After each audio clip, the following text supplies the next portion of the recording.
આપણા થરાદ માટે આજે આનંદ અને ગૌરવનો દિવસ છે. તમામ થરાદવાસીઓની જનમનની વાત આજે સાકાર થવા જઈ રહી છે અને એ સાકાર એના કારણે જ થઈ શક્યું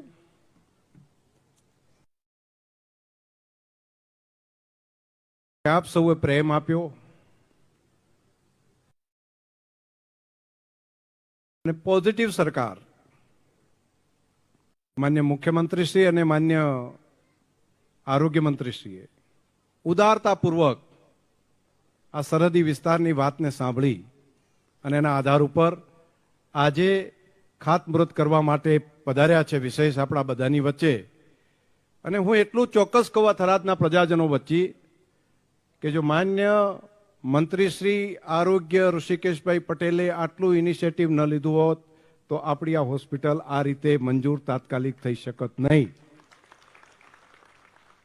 જ્યારે કહ્યું જે રીતે શરૂઆતના તબક્કે વાત કરી તો એક હોસ્પિટલ તરીકે 10 કરોડ રૂપિયા મંજૂર કર્યા, પછી પ્લાનિંગ બનાવ્યું બધું અને પ્લાનિંગ બનાવ્યા પછી લાગ્યું કે આટલા કામ જો અંદર લેવા હોય તો 10 કરોડમાં નહીં પૂરું થાય, 50 કરોડ કરતાં વધારે ખર્ચો થશે. અને જેટલા નાણાંની વાત કરી બધી નાણાકીય જોગવાઈ સાથે લગભગ 50 કરોડ કરતાં વધારે નાણાંની એક હોસ્પિટલ, મોટી હોસ્પિટલ, આધુનિક હોસ્પિટલ માટે જેમના દ્વારા થઈ છે, જેમના નેતૃત્વમાં થયું છે એવા રાજ્ય સરકારના માન્ય આરોગ્ય મંત્રીશ્રી અને આપણી ઉત્તર ગુજરાતની ધરતીના સંતાન માન્ય શ્રી ઋષિકેશભાઈ પટેલ, એવા જ આપણા લોકપ્રિય સાંસદ સતત આ વિસ્તારની અંદર વર્ષોથી કામ કરતા અહીંયા કૃષિ માટેની કોલેજ અહીંયા મળે, એક જિલ્લામાં એક તો હતી, બીજી પણ કોલેજ અહીંયા મંજૂર કરાવી, અનેક કામો આ વિસ્તાર માટે જેમણે કર્યા છે એવા આપણા લોકપ્રિય સાંસદ આદરણીય શ્રી પરબતભાઈ પટેલ, આપણા માન્ય ધારાસભ્ય શ્રી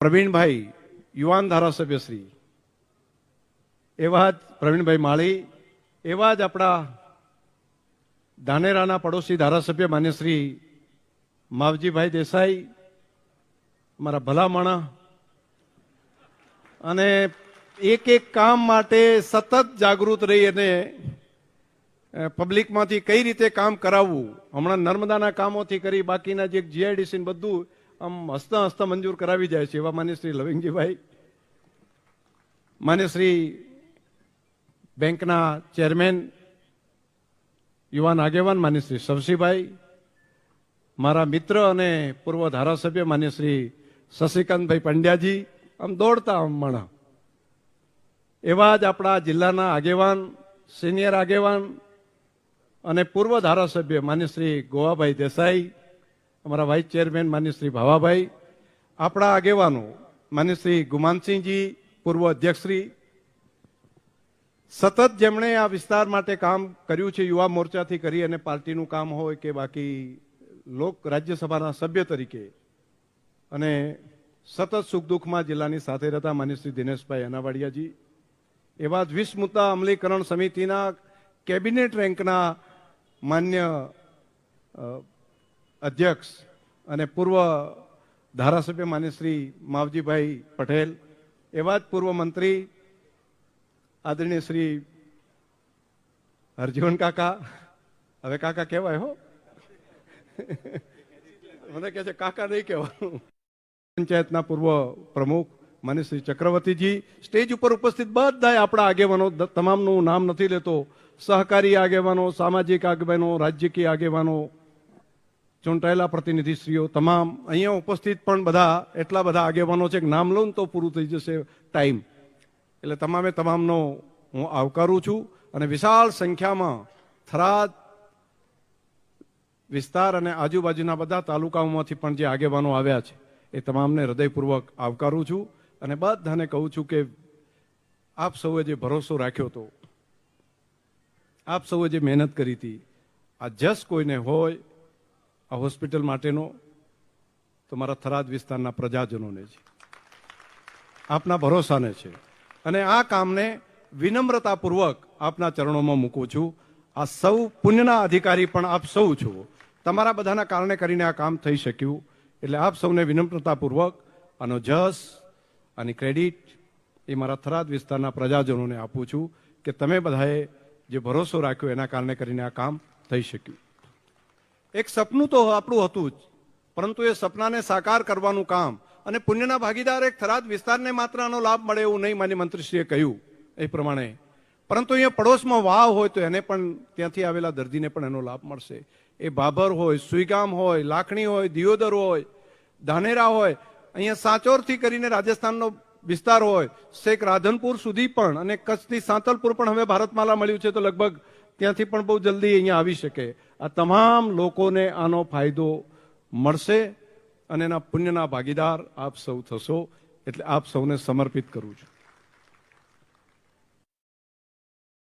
હું ગમે એટલી મહેનત કરું, હું ગમે તે રજૂઆત કરું, પરંતુ માન્ય ઋષિકેશભાઈ પટેલ આરોગ્ય મંત્રીશ્રી અને માન્ય ભૂપેન્દ્રભાઈ પટેલ માન્ય મુખ્યમંત્રીશ્રી એમનો સહયોગ જો ન મળ્યો હોત, નાણાં મંત્રીશ્રી કનુભાઈ દેસાઈ એમણે ઉદારતા ન રાખી હોત તો આ કામ શક્ય ન બની શકોત. એટલે આપ સૌ વતી પણ હું એમનો આભાર માનું છું ને તમને કહું છું કે માન્ય ઋષિકેશભાઈ પટેલ, માન્ય નાણામંત્રીશ્રી, માન્ય રાજ્યના મુખ્યમંત્રીશ્રી ભૂપેન્દ્રભાઈ પટેલ અને દેશના પ્રધાનમંત્રી નરેન્દ્રભાઈ મોદી સાહેબ અને અમિતભાઈ શાહ સાહેબનો એક વખત તાલીઓ પાડીને આભાર માનો. આપણે બધા તાલીઓ પાડીને એક વખત એમનો આભાર માનો કે આપણા વિસ્તાર માટે ઉદારતાપૂર્વક આ કામ એમણે કરાવી આપ્યું. મારે એક બાબતની નોંધ ખાસ કરીને આજે કરવી પડે ડોક્ટર મિત્રો, એમણે કરાવી આપ્યું. મારે એક બાબતની નોંધ ખાસ કરીને આજે કરવી પડે ડોક્ટર મિત્રો માટે. મેં જાહેરાત તો કરી દીધી હતી, પરંતુ હું ડોક્ટર મિત્રોને જેને વાત કરી કે તમે બધા તો સાથે, બધા લાગણીમાં, બધા પ્રેમમાં અને ખૂબ મહેનત પણ કરતા હતા. મેં કીધું કે આવડી મોટી હોસ્પિટલ અહીંયા બનાવીશ તો તમારી પ્રાઇવેટ હોસ્પિટલોનું શું થશે? બધા મિત્રોને વાત તો સ્વાભાવિક રીતે આપણને થાય ને કે આવડી મોટી હોસ્પિટલ અહીંયા બને છે. મારે થરાદના પ્રાઇવેટ ડોક્ટર મિત્રોને મારે આભાર માનવો પડે, અભિનંદન આપવા પડે. એમણે કીધું આ કરો કામ, આ કરવા જેવું કામ છે. અને અમે ઉદારતાપૂર્વક કહીએ છીએ કે હોસ્પિટલ તમે સરકારી હોસ્પિટલ બનાવો, નાનામાં નાના માણસને ફાયદો થાય એના માટે અમને રાજીપો છે. અમે તો કામ જે કરશું, જે ત્યાંથી વધારે હશે, પૈસા હશે અને ત્યાં આવશે, વધારે સુવિધા જોતી હશે તે આવશે, પરંતુ આ હોસ્પિટલ કરવી ખૂબ જરૂરી છે અને તમે કરો. આવું ડોક્ટર મિત્રો ઉદારતાપૂર્વક કે આ બહુ મોટી ઘટના છે, આ થરાદમાં જ શક્ય છે. હું તમામ મિત્રોને ખૂબ હૃદયથી આભાર માનું છું. બધા ભેગા મળીને આમ કામ કરીએ ને તો કેટલા બધા સારા પરિણામો મળી શકે, એનું આ પરિણામ છે. હોસ્પિટલમાં ઝીણી ઝીણી, માન્ય મંત્રીશ્રી હમણાં વાત કરતા હતા ને એ પ્રમાણે એક એક બાબતની હોસ્પિટલમાં ઝીણી ઝીણી, માન્ય મંત્રીશ્રી હમણાં વાત કરતા હતા ને એ પ્રમાણે એક એક બાબતની કેટલાય દિવસો સુધી બેસીને મેં પોતે પણ લાગ્યું કે આપણે પોતે હોઈએ એક દર્દી તરીકે દાખલ થયા હોય તો એમાં શું શું જોઈએ, તો કોઈ માણસને તકલીફ ના પડે એનું જરા ધ્યાન રાખવાનું કર્યું. અને બીજું, આજે જે માન્ય મંત્રીશ્રી રસ્તામાં આવતા મને વાત કરી કે હજુ મોટી હોસ્પિટલોમાં MRIની વ્યવસ્થા નથી હોતી. MRI અને CT સ્કેન કરવું હોય તો લગભગ 15-20 કરોડ રૂપિયાનો ખર્ચો થાય. અને એ આપણી હોસ્પિટલમાં તો બરાબર છે, પણ અહીંથી કોઈ માણસ દર્દી બીમાર પડ્યો હોય એને MRI કરાવવું હોય તો એક તો બિલકુલ સેલા પેલામાં હોય અને એને MRI કરાવવું હોય તો ક્યાં મૂકવો પડે? શેખ અમદાવાદ જાય ત્યારે વ્યવસ્થા થાય. તો રસ્તામાં જતા ને આવતા એ જર્ની પણ સહન ના કરી શકે અને એને ટેસ્ટ કરવાને કારણે જ રસ્તાની અંદર એનું પ્રાણ પંખેરું ઉડી જાય. એવા કેટલાય કેસો આપણે જોયા છે. એવું CT સ્કેનમાં પણ છે. તો સરકારી યોજના સિવાય પણ માન્ય મંત્રીશ્રીએ પણ કીધું છે કે હું પણ મદદ કરીશ અને CSRમાંથી સ્પેશિયલ વ્યવસ્થા કરાવીને અથવા બાકી વ્યવસ્થા કરાવીને MRIની પણ વ્યવસ્થા આપણે ત્યાં થાય. તો મને લાગે છે કે શેખ પાલનપુરના દર્દીને પણ ડીસાથી કે ત્યાંથી પણ અહીંયા આવીને MRIની વ્યવસ્થા કરે અને પ્રાઇવેટ ડોક્ટર મિત્રોને પણ આવા કેસ આવ્યા હોય તો MRIની વ્યવસ્થા અહીંયા થાય તો સહજતાથી બાકીના લોકોને પણ એનો ફાયદો થઈ શકે. આવું કામ પણ આપણે આ ધરતી ઉપર કરવા માટેનો સંકલ્પ કરીએ છીએ કે આ એવી આધુનિક હોસ્પિટલ અહીંયા આગળ આપણે બનાવવા જઈ રહ્યા છીએ. બીજું, રસ્તામાં આવતા વાત એક વિનંતી કરી માન્ય મંત્રીશ્રીને. અમે ગાંધીનગરથી નીકળ્યા કે અહીંયા દર્દીઓ તો આવે, થરાદથી આવે એ તો કદાચ મોટાભાગના નજીક હોય તો નીકળી જાય, પરંતુ ઘણાને રાત રોકાવું પડે છે, કેટલાકને 1-2 દિવસ અહીં રોકાવું પડે એવું હોય દર્દી. આજુબાજુના તાલુકામાંથી આવે એમને જ રોકાવાની વ્યવસ્થા થાય તો કંઈક એના માટે શું કરી શકાય. માન્ય મંત્રીશ્રીએ કીધું ચિંતા ના કરો, એના માટે એક હોસ્ટેલ કરવી હોય કે 100-150 લોકો રહી શકે ત્યાં એવી પેરેલલ વ્યવસ્થા પણ એની શરૂઆત કરવી છે થરાદની અંદર આપણે કરીશું. તો કોઈ દર્દી આવ્યા હોય તેને બહાર ના જવું પડે, ત્યાં જ એની વ્યવસ્થા હોય તો એના દર્દી એના સગાવાલા હોય એ પણ ત્યાં રહી શકે, એને જમવા સુધીની વ્યવસ્થા આ હોસ્પિટલના આંગણે થાય. તો એક વખત કામ કરવું છે ને તો એ રીતે કરવું છે કે વર્ષો સુધી બધા યાદ કરે એ પ્રમાણેનું કામ રાજ્ય સરકારે ઉદારતાપૂર્વક આપણા માટે કરી આપ્યું છે. તો આ કામને આપણે આગળ વધારીએ છીએ. બીજા ઘણા બધા અંદર નાની નાની બાબતો જોઈ છે. એક ચીજમાં આઈસીયુ હોય તો આઈસીયુ ક્યાં હોય, કોઈને વેન્ટિલેટર ઉપર રાખવા છે તો એની વેન્ટિલેટરનો અલગ આખો વોર્ડ, એની વ્યવસ્થા અલગ થાય. ડાયાલિસિસ કરવા માટે પણ ફૂલ ફેસ ડાયાલિસિસ, આજુબાજુના વિસ્તારના લોકો પણ કિડની બગડી હોય તો ડાયાલિસિસ અહીં થઈ શકે. એવું ઘણું બધું કામ લીધું છે, સતત એની અંદર મન પરોવ્યું છે. હું ડૉક્ટર મિત્રોનો અને તજજ્ઞોનો પણ આમાં જેટલો થાય એટલો સહયોગ લીધો છે, હજુ પણ લેતો રહીશ. પહોંચી જાય અને વેન્ટિલેટર ઉપર લઈને પણ એને જો પ્રાણ બચાવી શકાય. કોઈ એક્સિડન્ટની અંદર કોઈનું ગોલ્ડન પીરિયડની અંદર, ગોલ્ડન અવરની અંદર એ માણસ અહીંયા આગળ આવી જાય, એનો પ્રાણ બચી જાય તો મને લાગે છે કે બધું કામ વસૂલ છે. એક માણસનો પ્રાણ બચાવવાનું કામ પણ જો અહીંથી થાય તો આ બહુ મોટું કામ થશે. આવું અનેક લોકો માટે આશીર્વાદરૂપ કામ આપણા વિસ્તારમાં થશે. મને સંતોષ થાય છે. અને જે બોલ્યા હતા એ કામ પરમાત્મા પૂરું કરાવે. માણસ તો શું કરી શકે, પરમાત્માની ઈચ્છા વગર કશું થઈ શકતું નથી. અને પરમાત્માની ઈચ્છા હશે કે આ કામ આપણું અહીંયા પૂરું થવા માટેની શરૂઆત કરી છે. અને 2 વર્ષ નહીં લાગે. 2 વર્ષ પહેલા માન્ય મંત્રીશ્રીને આપણે ફરી બોલાવશું અને એમના વરદ હસ્તે આપણે લોકાર્પણનો કાર્યક્રમ પણ આપણે ભેગા મળીને આ જ જગ્યા ઉપર કરીશું. એ પંચવર્ષીય યોજના નહીં થાય, એ ગણતરીના સમયની અંદર જ આ કામ આપણે પૂરું કરવું છે. તો આ પણ એક સંકલ્પ સાથે સાથે આપણે કરીએ છીએ. હું આજે અહીંયા કેટલાક કામો જે લીધા હતા એમાંની શરૂઆત એક 1400 કરોડના ખર્ચે અહીંયા આપણો થરાદ હોય કે આપણો ધાનેરા હોય એની અંદર તળાવો ભરવા માટેનું કામ, એના નકશા અને અંદાજો તો બની રહ્યા છે. પરંતુ પહેલી જે પાઇપલાઇન નાખી એના કામમાં જે અડચણ છે, મેં એમપી સાહેબને વાત કરી અત્યારે કે આપણે અઠવાડિયા 10 દિવસની અંદર એમાં કેટલું કામ અટકે છે ને, તો માન્ય એમપી સાહેબના હાથે કેટલાક તળાવો ભરવાનું કામ આપણે આ અઠવાડિયા 10 દિવસની અંદર જ શરૂઆત એની કરવા માટે જઈ રહ્યા છે. પાઇપલાઇન પમ્પિંગ પણ થાય, પમ્પિંગ કરીને તળાવો થરાદ વિસ્તારની અંદર ભરાય. અને માવજીભાઈ નજીક જોવા આવજો, તમારે ડીસામાં પણ નજીક પડશે અને ત્યાંથી ધાનેરામાંથી 2 ધારાસભ્યશ્રીઓને આગેવાનોને પણ બોલાવશું. લગભગ મડાલ આજુબાજુ. હા, તમારે તો આવે જ ને ગોવા ભાઈ, તમારા વગર તો બાપા શરીક હેડે. અને તમે આવ્યા પછી બધું ઘણું અહીંયા સારું થયું છે. એટલે અમારે બધાએ ધ્યાન રાખીને બધું પેલું કરવું પડે ને. એટલે બધાને બોલાવશું. હા, આ ત્યાંય થશે ને લવિંગજી. તો આ કામ માટે પણ આવતા અઠવાડિયા 10 દિવસની અંદર આપણે આ કામને આગળ વધારવાનો સંકલ્પ કર્યો છે. તો એમાં જે થોડું અટકે છે એને તાત્કાલિક પૂરું કરાવીને તળાવ ભરવાની શરૂઆત, એ લગભગ 20-25 તળાવ તો આ મહિનાની અંદર જ આપણે ભરવાનું કામ થઈ જશે. અને બાકીઓનામાં પણ પાઇપો નાખીને વધારે આગળ લઈ જવું છે, એનું પણ કામ આગળ વધારીશું. પરંતુ આખો વિસ્તાર જે સૂકો પ્રદેશ છે, આખો જિલ્લો, તો આખા જિલ્લાની અંદર એક પણ વિસ્તાર બાકી ન રહી જાય પાણી માટે, એનું સંકલ્પ જે કર્યો છે ઉદારતાથી રાજ્ય સરકારે આ વખતે પૈસા કોઈ દિવસ ન વાપર્યા હોય ને એટલા રૂપિયા બનાસકાંઠા જિલ્લા માટે સિંચાઈ માટે રાજ્ય સરકારે બજેટમાં જોગવાઈ કરી છે. આ 1400 કરોડના તો કરી યોજના, બીજી એક 1500 કરોડની એક ત્રીજી યોજના, એમ કરીને જેટલું માંગ્યું એટલું બધું રાજ્ય સરકારે અહીંયા બનાસકાંઠાના ખેડૂતો માટે આપવામાં કોઈ પાછી પાની નથી કરી.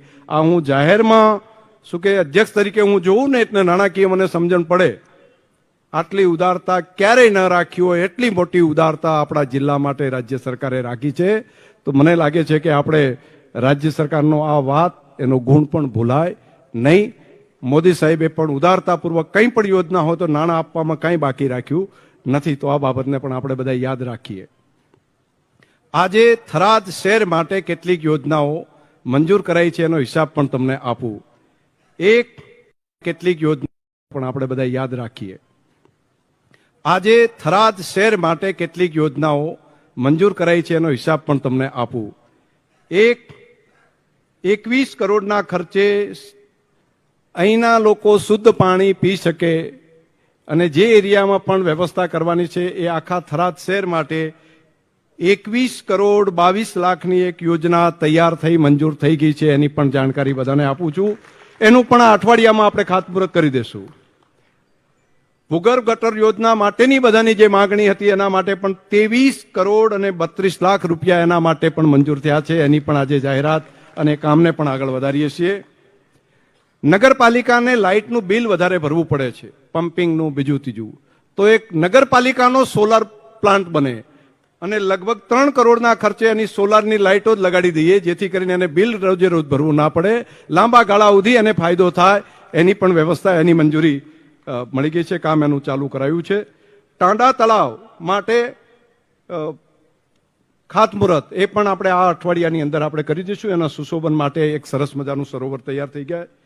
સ્વર્ણિમ જયંતિ મુખ્યમંત્રી શહેરી વિકાસ યોજનામાં પણ 4.17 લાખ એટલે 4 કરોડ 17 લાખ રૂપિયા એના પણ મંજૂર કરાવ્યા છે. એક સ્વચ્છતા મિશન અંતર્ગત પણ વેસ્ટ જે કચરો આવે એનો ડ્રાય પ્લાન્ટ માટે પણ 2 કરોડ 12 લાખ રૂપિયાની એની પણ એક મંજૂર કરાવ્યા છે. તો આ બધા કામો નાના કામો પણ લઈને એક સમસ્યા જોઈ એ સમસ્યાનો કાયમી ઉકેલ થાય એના માટે જનપ્રતિનિધિ તરીકે મહેનત મથામણ સતત કરી રહ્યો છું. એટલે તમને બધાને મારે હિસાબ આપવો એ મારું કર્તવ્ય છે, મારી ફરજ છે. એટલે તમને આની જાણકારી આપું છું. નજીકના દિવસમાં જ્યારે તળાવ ભરવાનો કાર્યક્રમ થાય ત્યારે ગ્રામીણ વિસ્તાર માટે બીજા જે કામો હાથ ઉપર લીધા છે, કામ કર્યા છે, એની પણ જાણકારી તમને બધાને આપીશ. આપણા ઉપર એકલા માણસ કશું કામ ન કરી શકીએ. જો દેશના પ્રધાનમંત્રી મોદી સાહેબે આપણા માટે ઉદારતા આપણા વિસ્તાર માટે ના રાખે, રાજ્યના મુખ્યમંત્રી શ્રી ઉદારતા ના રાખે, તો આપણે આ બધું કામ ના કરી શકીએ. એમણે ખૂબ ઉદારતા રાખી છે. એમનો આપણા ઉપર ઋણ છે, તો એમનો બદલો આપણાથી માથે ન રખાય. મોદી સાહેબનો સમય જ્યારે આવે ત્યારે એમની વાત હોય ત્યારે કોઈ પણ બાબત ભૂલીને બધાએ આપણા બાળકોના ભવિષ્ય માટે કરીને એમને મજબૂત કરવાનું કામ, એમના હાથ મજબૂત કરવાનું કામ આપણે બધાએ ભેગા મળીને કરવું પડે. આવા લોકો સદીઓ પછી આવતા હોય છે. સદીઓ પછી કહું છું, વર્ષોની પ્રભુ રામ જન્મભૂમિની જે એક અડચણ, 500 વર્ષનો જે ઇતિહાસ, શક્ય નહોતું લાગતું. કેટલીય પેઢીઓ એમને મેં સપના જોતા જોતા આપણા પૂર્વજો મૃત્યુ પામ્યા, પરંતુ એમણે કુનેહપૂર્વક આ કામને પૂરું કરી અને પરમ દિવસે અમે જઈને આવ્યા. પ્રભુ રામ નિજ ધામની અંદર, નિજ મંદિરની અંદર જ્યાં બિરાજમાન થયા છે ને, તો આપણે જોઈએ તો અંદરથી હરખ થાય આપણને. આ એક કામ નથી કહેતો, અનેક રાષ્ટ્રીય સુરક્ષાની બાબત હોય તો આજે હિન્દુસ્તાન તરફ કોઈ આંગળી ઊંચી ન કરી શકે એવો દેશ આપણો હિન્દુસ્તાન થયો છે. બધાની પાસે આપણે લોન લેવા જવું પડતું, એની જગ્યાએ દુનિયાના લોકો એમ કે અમને કંઈક હિન્દુસ્તાન આપશે. દુનિયાની અંદર કોવિડની વેક્સિન હિન્દુસ્તાન આપતું હોય, આવો સમય પહેલી વખત આવ્યો છે. દુનિયાના બાકી સક્ષમ લોકો આપણને ગરીબ દેશ તરીકે માનતા હતા, એની જગ્યાએ વિશ્વની 3 મોટી સત્તાઓ તરફ હિન્દુસ્તાને પ્રયાણ કર્યું હોય, આ મોટી ઘટના છે. આ એક તપસ્વી મહેનત અને એની પાછળ આપણે બધાએ ભેગા થઈને મહેનત કરી, એના કારણે થયું છે. આ ખેડૂતોના ખાતામાં એમપી સાહેબ વાત કરતા ને, એ પૈસા નાખવાનું કામ ડાયરેક્ટ ત્યાંથી નાખે, સીધા એની પાસે જ પૈસા પહોંચે, વચ્ચે કોઈ આગા પાછું ના કરી શકે. આ ઋણ આપણા બધા ઉપર, પ્રજાજનો ઉપર છે. તો દેશની અંદર આવું સક્ષમ નેતૃત્વ હોય ત્યારે દુનિયાના મોટા મોટા રાષ્ટ્રો પણ એ આવતા હોય ત્યારે અહોભાવથી જોતા હોય. દુનિયામાં જ્યાં પણ જાય, હમણાં થોડા દિવસ પહેલા ભારતના કેટલાક સૈનિકોને ફાંસીની સજા થઈ હતી, અને એ વખતે એમ લાગ્યું કે હવે અહીંયા આગળ બીજું કંઈ નહીં થઈ શકે, પરંતુ ડિપ્લોમેસી એવી થઈ કે ત્યાંથી એ દેશના લોકોએ એમને કીધું કે અમે તમને આમાંથી માફ કરીએ છીએ. આવું ઘટના ક્યારેય થતી નથી, પહેલી વખત હિન્દુસ્તાનની અંદર થઈ રહી છે. યુક્રેનનો ઝઘડો હોય, રશિયા યુક્રેનનો, અને ફસાયેલા આપણા વિદ્યાર્થીઓ હોય, ભારતનો તિરંગો લઈને જાય અને એમ કે હિન્દુસ્તાનનો તિરંગો છે, જવા દો, એમને આપણે હેરાન નહીં કરી શકાય, લડાઈઓ બંધ થઈ જાય. આપણું તો બરાબર છે, પાકિસ્તાનના લોકો પણ હિન્દુસ્તાનનો તિરંગો લઈને નીકળે કે ભારતનો તિરંગો હશે તો આપણે બચી જવાશે. આવું પહેલી વખત થયું આપણે ત્યાં. આવું અનેક બાબત, કાશ્મીરની સમસ્યા કેવડી મોટી માથાનો દુખાવો હતી, 370ની કલમ એની અંદર સંશોધન કરી અને કાયમી એ સમસ્યાનો ઉકેલ કરવાનું કામ અહીંયા આપણી ધરતી ઉપર આપણા ગુજરાતના સપૂત નરેન્દ્રભાઈ મોદી અને અમિતભાઈ શાહે કર્યું ત્યારે એક ગુજરાતી તરીકે પણ આપણી છાતી ગજબજ ફૂલે અને લાગે કે અમારી નજર સામે એક સુવર્ણ ઇતિહાસ ભારતનો બનતો હોય દેખાઈ રહ્યો છે. તો સારું કામ કરવાવાળાને આપણે ટેકો આપવો પડે. એક આટલી વાત મારે તમને બધાને કહેવાની હતી કે સારું કરવાવાળાને આપણે આપણાથી બનતો ટેકો, કોઈ પણ ગામમાં સારું કરતા હોય તો આપણે ટેકો આપીએ છીએ ને, તો આખા દેશનું આવું સારું કામ કરે છે. અને અમે હમણાં વારાણસીમાં જ્યારે ડેરીનું લોકાર્પણ કર્યું ત્યારે અમને ધ્યાનમાં આવ્યું કે વારાણસી, લખનઉ, કાનપુર, આપણો દિયોદરનો પ્લાન્ટ હોય, ફરીદાબાદનો પ્લાન્ટ હોય, આ બધું તો આપણે છેલ્લા 10 વર્ષમાં કરી શક્યા કામ. પરંતુ વર્ષો પહેલા જો આ ગલબાભાઈ નામના વ્યક્તિએ જો બનાસકાંઠા જિલ્લામાં જો ડેરીની સ્થાપના ન કરી હોત, એ જ ગલબાભાઈએ પોતાની કંપની બનાવી હોત, તો એ ટાઈમે સક્ષમ હતા. પરંતુ એમણે એવું ના વિચાર્યું. એમણે એવું વિચાર્યું કે મારા જિલ્લાની કોઈ જ્ઞાતિ સમાજની કોઈ બેન એને તકલીફ ના પડે એટલા માટે મારે આવો ધંધો ઊભો કરવો છે. અને એટલા માટે એમણે ડેરીની સ્થાપના કરી. એના આધારે ઉપર અત્યારે લાખો પરિવાર એના ઘરની અંદર એના બાળકોને ખવડાવી શકે છે, પોતાના બાળકોને ભણાવી શકે છે. એવો ધંધો અહીંયા ડેવલપ થયો. બીજા રાજ્યમાં જઈએ ત્યારે ખબર પડે કે બીજે નથી આવું બધું, જે બનાસમાં છે બીજે નથી. આ માણસે આપણા ઉપર ખૂબ મોટું ઋણ, ખૂબ મોટો ઉપકાર કર્યો છે. તો જેણે આપણા ઉપર ઉપકાર કર્યો હોય એનો બદલો માથે ન રખાય. એનો સમય આવે, એનો ઋણ ઉતારવા માટેનો જો સમય મળે તો મને લાગે છે કે એમાં પણ આપણે ચૂકાય નહીં. તો આપણે આજના તબક્કે આટલી વાતો તમારા બધાની વચ્ચે અહીંયા આટલા વાલેશ્રી વાલા મળ્યા છો તેમને કહેવું છે, MP સાહેબે પણ આ બધા કામમાં સતત જ્યારે પણ કહ્યું, 2 વખત તો ત્યાં મેં મિટિંગ કરી તો એ ટાઈમે પણ સતત સાથે રહીને કામ કર્યું. અને સુખમાં દુઃખમાં કાયમી આ વિસ્તાર માટે પણ એમણે મહેનત કરી છે. તો આપણે આ ડેરી, આ હોસ્પિટલમાં પણ એમનો ખૂબ સહયોગ રહ્યો છે. દર વખતે મને પ્રોત્સાહિત કરતા રહ્યા. એના કારણે આ કામ આપણે કરી શક્યા. તમામ મિત્રોનો સહયોગ મળ્યો, હું તમામ આગેવાનોનો સહયોગ મળ્યો, નહીંતર હું કામ ન કરી શકો. નાના સજેશનો મને પાર્ટીના કાર્યકર્તા આગેવાનોએ પણ બહુ મોટા પ્રમાણમાં આપ્યા, જેથી કરીને આ કામ થઈ શક્યું. આજે આપ સૌને ખૂબ હૃદયથી શુભકામનાઓ. આટલી વાત કરવી હતી અને ફરી કહું છું, આનો જસ મારા થરાદ વિસ્તારના પ્રજાજનોને સોંપું છું. આ તમારા કારણે થઈ શક્યું. આ પુણ્યના ભાગીદાર તમે છો. ખૂબ ખૂબ આભાર. ધન્યવાદ.